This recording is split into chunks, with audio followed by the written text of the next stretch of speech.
Estamos ya con la última entrevista de este día y la semana pasada fue el Día Mundial de la Salud Mental y dado el carácter de las personas que trabajamos en esta radio era imperativo hacerlo porque muchos requieren revisión y por eso queremos conversar, bromas aparte, con Bernardo Barra, psiquiatra. Bernardo, ¿cómo estás? Hola, buenos días, Fernando, ¿qué tal?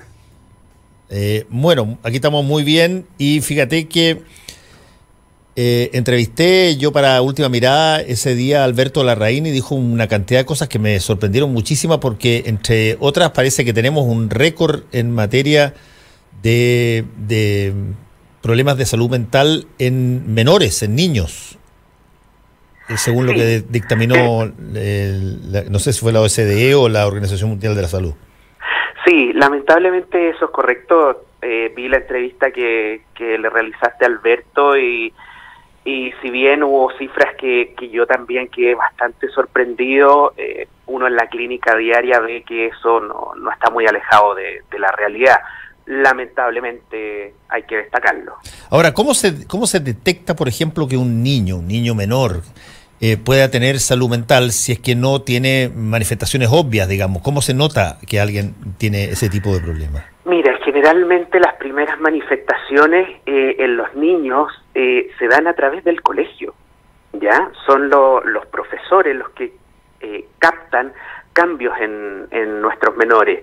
Esos cambios pueden ir de un polo a otro, que puede ser desde un retraimiento absoluto, empezar a alejarse, no querer participar, hasta caer a veces en conductas desafiantes, de estar más irritable, de no querer participar de las actividades, de empezar a hacer burlas, etcétera. Tiene una serie de manifestaciones que pueden ir por distintas vías y a veces ser muy opuestas. En todo caso, esas manifestaciones, yo me imagino que muchas de ellas se descartan porque son, a ver, para ponerlo en términos literales, niñería, digamos, cosas propias de los cabros chicos, digamos.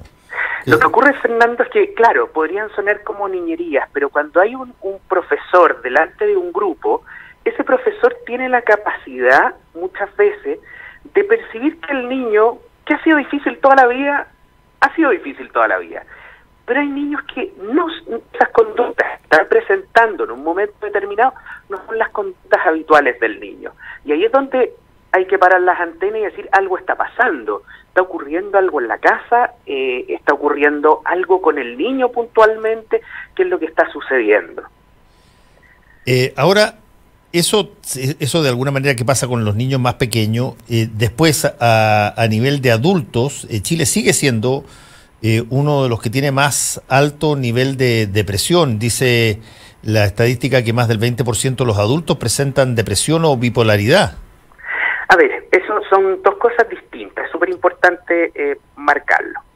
La depresión unipolar, es la depresión que conocemos habitualmente, efectivamente, en estudios de la OMS va entre un 13 y un 17% las cifras a nivel de Chile. En distintos estudios eso puede variar entre 15 y 25%, lo cual estamos muy de acuerdo que es muy alto.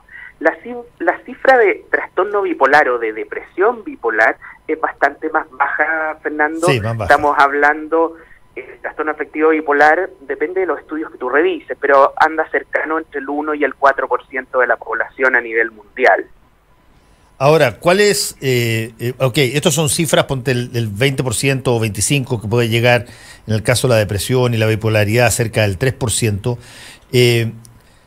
Tienen que ser comparados con situaciones de otros países para ver cuál es la relativa gravedad de este número, porque tú puedes tener, qué sé yo, un 3% de bipolaridad, pero puede ser que el promedio mundial sea del 1,7, digamos, y en ese caso estamos altos. Exacto. A ver, en bipolaridad yo diría que estamos más o menos dentro de los rangos normales a nivel mundial, pero en depresión sí nos disparamos. Lamentablemente estamos por sobre el promedio, diría yo, que el promedio, mira, debe bordear el 8%, 7% de la población si hablamos a nivel mundial. Entonces claramente nosotros nos disparamos unos cuantos puntos porcentuales hacia arriba. Y eso por distintos factores, Fernando, que van desde el clima, aunque no lo creas, otoño y primavera son épocas muy complejas para los trastornos del ánimo, hasta otros factores ya sean genéticos o ambientales. Ambientales, por ejemplo, el estrés que estamos viviendo como sociedad actualmente. Otros conflictos pueden ser problemas familiares, problemas laborales, etcétera. A eso, si tú le sumas una genética, una herencia donde la familia, hay el abuelo, el papá, la mamá era depresivo, las probabilidades de que tú presentes alguna depresión a lo largo de tu ciclo vital son bastante más elevadas. La depresión es lo que nosotros normalmente entendemos como la persona media taciturna, que anda bajoneada, lo que nosotros llamamos, qué sé yo, una persona que tiene, qué sé yo, poca autoestima, que de alguna manera mira más bien el lado negativo de las cosas que el positivo. ¿Cómo se detecta una situación clínica de depresión? A ver, Fernando, nosotros los psiquiatras tenemos un manual que es el DSM-5, su versión quinta actualmente, que es con lo que hablamos el lenguaje común entre los psiquiatras de todo el mundo.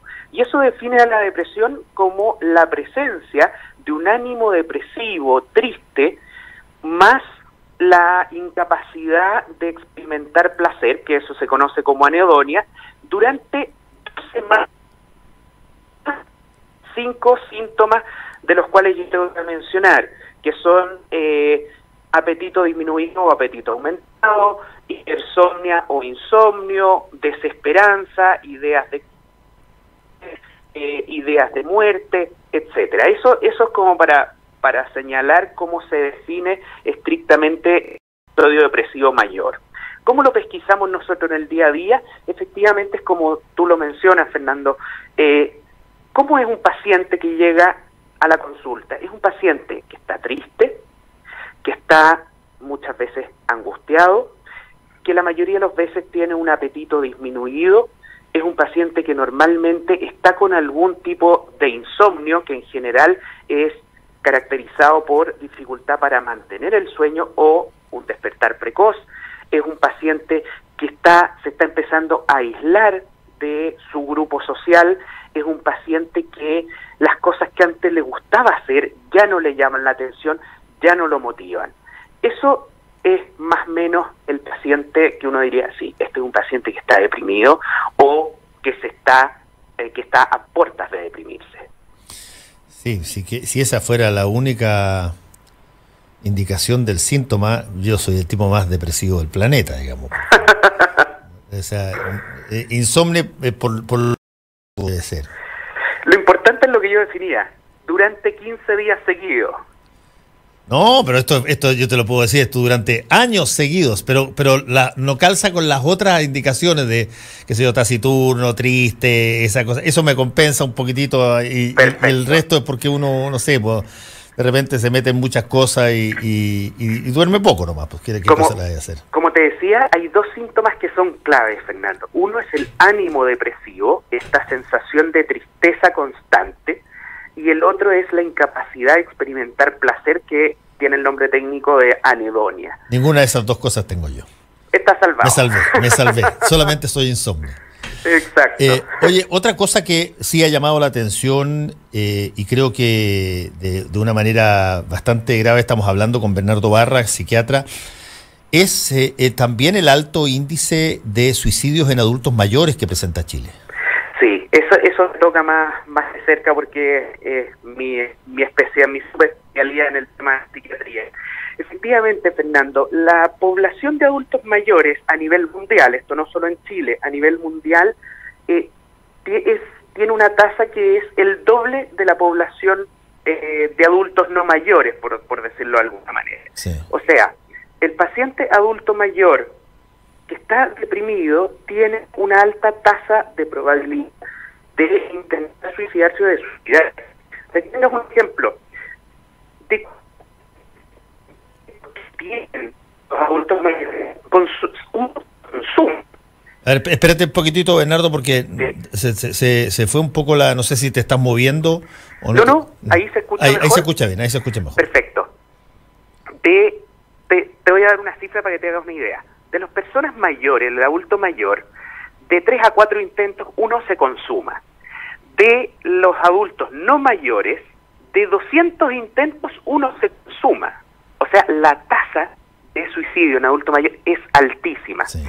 El 80 a 90% de los pacientes adultos mayores que se suicidaron tenían una depresión. Estas son cifras norteamericanas, ¿ya? Chile tiene alrededor de un 14% de suicidio a nivel país en personas mayores, que está sobre por el promedio nacional. Entonces, sobre todo regiones como Santiago, si mal no recuerdo, Atacama, Magallanes, son las regiones donde más ocurre esto. Entonces, efectivamente, Fernando, tú ahí tocas un punto clave, que es detectar en el adulto mayor la depresión, que es mucho más difícil que lo que yo te acabo de mencionar, pues el adulto mayor, cuando se deprime por primera vez sobre los 60 años, no llega con su queja de estoy triste o estoy angustiado. Tienen, por definición, baja expresividad emocional, o sea, lo contrario a lo que suele suceder en el adulto no mayor, y en general tienden a presentar somatización. ¿Ya? ¿Qué significa eso en términos prácticos? Va al consultorio porque le duele mucho la cabeza o porque tiene un dolor osteoarticular y el paciente se va con un paracetamol, siendo que con lo que se debería ir es con un antidepresivo. Y eso no es culpa de los médicos, no, ojo, no quiero culpar al médico del consultorio, sino que tiene varios factores. El poco tiempo que hay para que ellos puedan hacer bien su trabajo y obviamente la expertise y la formación en adultos mayores en este país es muy pobre, te lo digo por experiencia, porque cuando yo salí de mi especialidad no sabía mucho, yo me tuve que ir a formar al extranjero y me di cuenta que es una población tan distinta, Fernando, que es necesario dedicarse a ellos para poder entender y pesquisar estas cosas. Sí, el tema además es muy jodido porque una persona con depresión no solamente está enferma él o ella, sino que también su grupo familiar, porque hay que acogerlo, de pronto empieza también a manifestar síntomas porque, bueno, esto implica una atención. Si es que además se hace lo que puede parecer más cómodo, y muchos lo hacen, que es recluir a la persona en un, qué sé yo, en una casa de reposo o en alguna otra cosa, también hay culpabilidad, hay un montón de situaciones, por lo tanto es una enfermedad familiar más que una enfermedad individual. Absolutamente, absolutamente. Es una enfermedad que es multifactorial, es multidisciplinaria y que además es multicomponentes, o sea, como tú bien dices, la familia está absolutamente involucrada, ¿ya? Y eso va generando un deterioro, quéralo o no, la persona, ¿ya? Lo cual muchas veces genera culpa y muchos pacientes, familiares de los pacientes terminan en estados depresivos o con el conocido síndrome del cuidador. Esto Fernando, la depresión afecta pero por todos lados, si te das cuenta. Afecta a la familia del paciente, afecta al paciente, afecta el tema económico del paciente. No es una enfermedad barata. Te estoy hablando solamente desde el punto de vista de los fármacos que hay que utilizar. Sí. Es ni hablar cuando tú tienes que hospitalizar a un paciente, ¿ya? Las cifras son altísimas. Lamentablemente el GES no logra cubrir a la población total porque no hay mano de obra, que somos los médicos, los psiquiatras, suficiente para poder satisfacer estas necesidades en un país que, como partimos diciendo, tiene tasas por sobre el promedio de episodios depresivos. Ahora, tarde o temprano, es obvio que vamos a tener que caer en lo que me parece más importante de todo, cuáles son las causas de que por qué esto pasa, porque las tasas de depresiones, cuando son muy altas, deben obedecer a que algo sucede en esa sociedad distinta a otras que son muy bajas, que motivan este tipo de cosas. Exactamente. Entre otras y sumamente importante, dos. Una es el bajo nivel de educación. Se sabe que mientras más altos niveles de educación, los niveles de depresión descienden. Y la pobreza también. Los altos índices de pobreza que hay en este país, ¿ya? Son dos factores que juegan muy, muy en contra para poder deprimirse. Si a eso le sumamos, Fernando, el estrés con que vivimos. Nosotros vivimos en Santiago, que es una ciudad tremendamente estresante. O sea, corremos todo el día, que hay que cambiarse de pega, que hay que moverse para acá, que hay que correr, y partimos en función de esto a las 6, 5:30 de la mañana y llegamos a las 10 de la noche, donde queda el tiempo de distracción, de poder conversar con la familia, de hacer las cosas que a uno le gusten, en ni un lado. O sea, tenemos altos puntos de estrés, un sueño malo, o sea, un descansar malo, y tenemos cifras de educación que no son las óptimas y de niveles económicos que no son los óptimos. O sea, ahí ya tenemos 4 factores que yo podría mencionar de suma importancia. Podrían existir otros más además. Y hay cosas que sean particularmente atingentes a la realidad chilena. Te pongo un ejemplo. No sé, aquí nosotros, y yo lo he visto varias veces en ferias, te venden los antidepresivos ahí, nada, en tabletas, así que en tiras. Sí. Y por lo tanto, nosotros nos automedicamos una barbaridad para este tipo de cosas. Es brutal. Y eso me imagino yo que a veces puede ser peor que como remedio que como enfermedad, digamos. Eso es así, mira, yo siempre me acuerdo, Fernando, una vez yo era estudiante de último año de medicina, iba en la micro a la facultad y se subió un tipo con una especie de tela como esos que venden el aro en las ferias, sí, con fármacos. Y tenían una pastillita y con el nombre arriba. Entonces yo decía, ¿a qué nivel estamos llegando en el cual ya en la micro o en la feria se están vendiendo los fármacos así? ¿Qué es lo peor, Fernando? No es solo automedicarse, es con qué me estoy automedicando. Sí. Lo que dicen que es paracetamol o es un antipsicótico. Lo que me dicen que es un antidepresivo, ¿es efectivamente eso o es un antihipertensivo? No sabemos. Y eso es un riesgo. A mí muchas veces me llegaban pacientes cuando trabajaba en la atención primaria o secundaria y les preguntaba, oiga, voy a dejar esto. No, es que yo ya lo tomé, doctor. ¿Quién se lo indicó? Me lo tomé yo. O la vecina me dijo que a ella le había servido. O lo compré en la feria.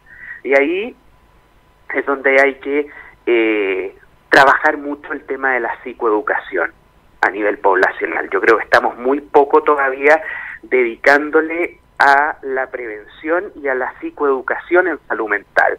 Y estamos tratando ya la patología cuando está instalada, que eso es mucho más difícil. Por eso creo que la ley de salud mental que está dando vuelta a nivel país, pero que todavía no ha sido instaurada, es fundamental.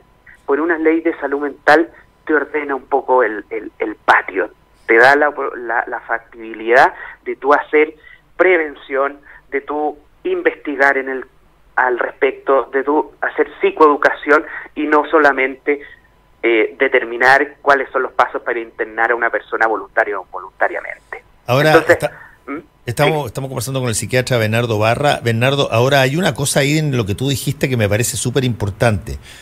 Mucho más que la gente rica y que tiene fábrica, el pobre que vende en la calle es un gran detector de dónde hay mercado.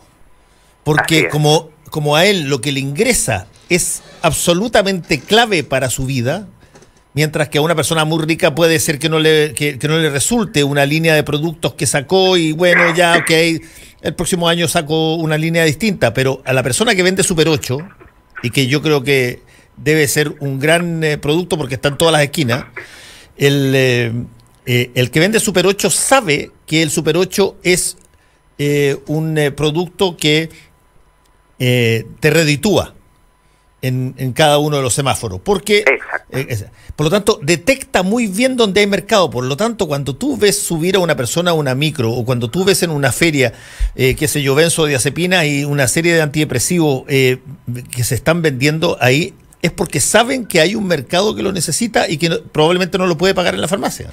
Efectivamente.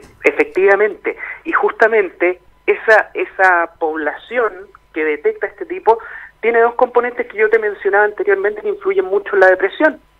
un nivel socioeconómico y cultural más bajo y un nivel educacional más bajo. Sí. Entonces, efectivamente, son grandes detectores de eso. Y hay otro tema, Fernando, que no puedo dejar de mencionar, que es el estigma que hay sobre la salud mental. ¿Cuál es el gran problema de eso?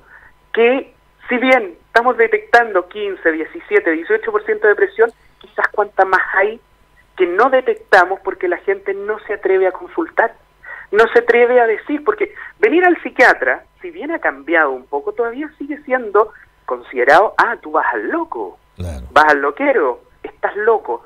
Y eso pasa mucho, y yo lo veo en los adultos mayores también, que no se atreven a consultar porque los van a tildar de locos. Doctor, por favor. O lo hacen para callado, digamos. Exactamente. Doctor, ¿cómo es su consulta? Entra mucha gente, hay casi una salida de escape, o sea, estamos hablando de esos niveles.